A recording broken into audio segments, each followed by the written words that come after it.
This one's also a pretty tough one.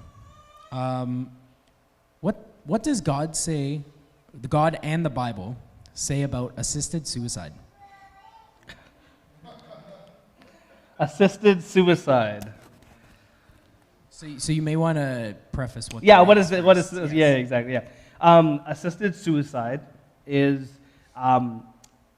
this thing where doctors are able to help those, predominantly in like those who are older in age, who are struggling with their health, who are like we're ill, we're going to die, and would you please just help us get there sooner by giving us, whether it's like an injection or I don't know if there's a pill, there might be other ways, but basically it's a quick method to help them die, basically. And the question is, what is God's stance on the assisted suicides and basically doctors allowing or enabling these people to die, which is current in Canada. God's desire is never death. His hope has never been death. Death is a curse back in Genesis that came upon mankind. Curse, not of God, curse. So when people do die, God is taking that opportunity to redeem that person when they are, they go to heaven. When that person has life after, that's redemption, right? After the curse. But when it comes to assisted suicides, you have this now element where a doctor is saying, hey, these are the reports, you are going to die. You are going to get there, basically, in this period of time, you're going to get there. And because of your life, because of the way it's hard, you're struggling with it, and it's heavy, and and some of the cases, if you listen case by case, it is horrific to hear. I remember reading this one story about how one person, I forget what they had, but they felt like their skin was on fire or like it was like pricking needles constantly. I don't know what it was. I'd have to research that. But I remember thinking, I'm like, that is awful. To think that I'm constantly just living with this pain and there's no freedom, no medicine, whatever. In the end, I believe that the author of life is God. And the taker of life is God. He is in control of life. He is in control of what happens. And any moment we decide to take control of that, what then happens is we're deciding that we're going to play God. We're going to say, I'm going to choose what's going to happen when.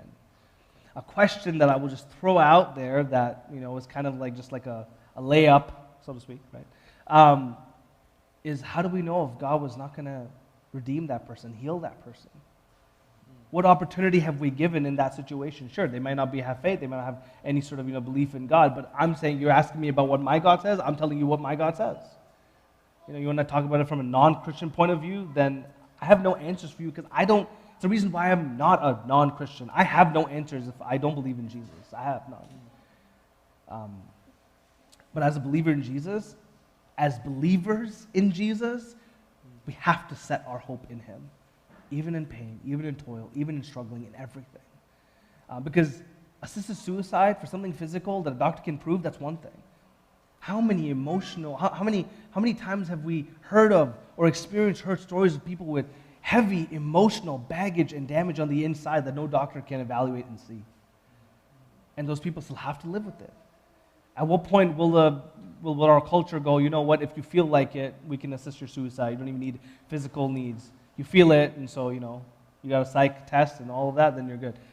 Like, we're not the author of life. And so, no, I'm not for it. I understand, it's the law, and I get that. Doctors do that, but in terms of what God says about it, no, I don't believe He absolutely does not support assisted suicides. In anything, I think this is where sometimes the church, we lack.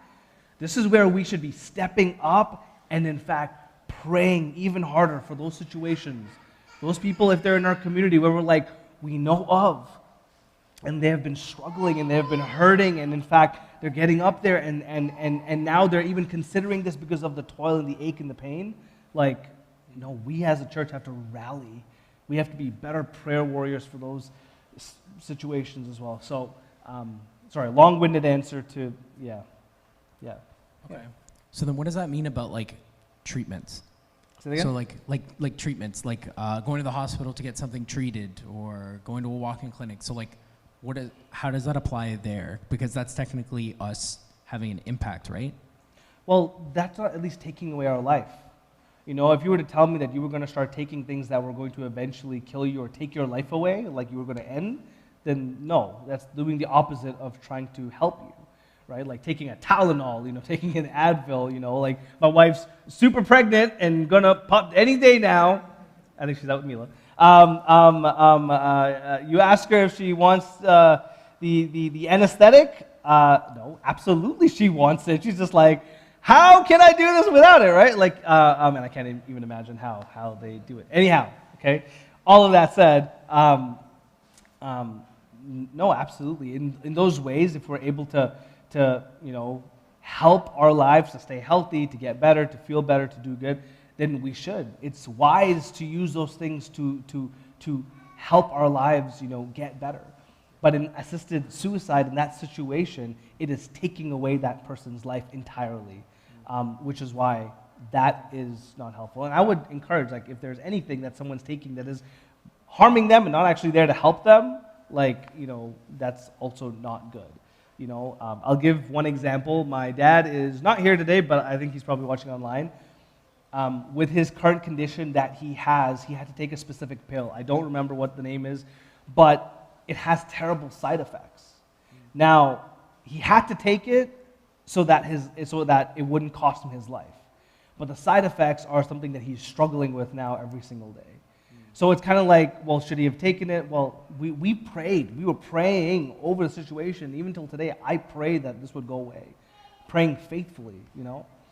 But in the meantime, we have to be wise about, if God has given us the wisdom and the education to be able to use, you know, a Tylenol when we're having a headache, it would just not be wise. If we've prayed and we've asked and it's still not going, then absolutely, you know, take it, you know, and let wisdom also play a factor, because God didn't just go, just pray. He goes, I gave you wisdom too, to be able to make decisions. Don't try to escape from using the wisdom that I have given you from above to be able to make wise decisions. So prayer and wisdom together. So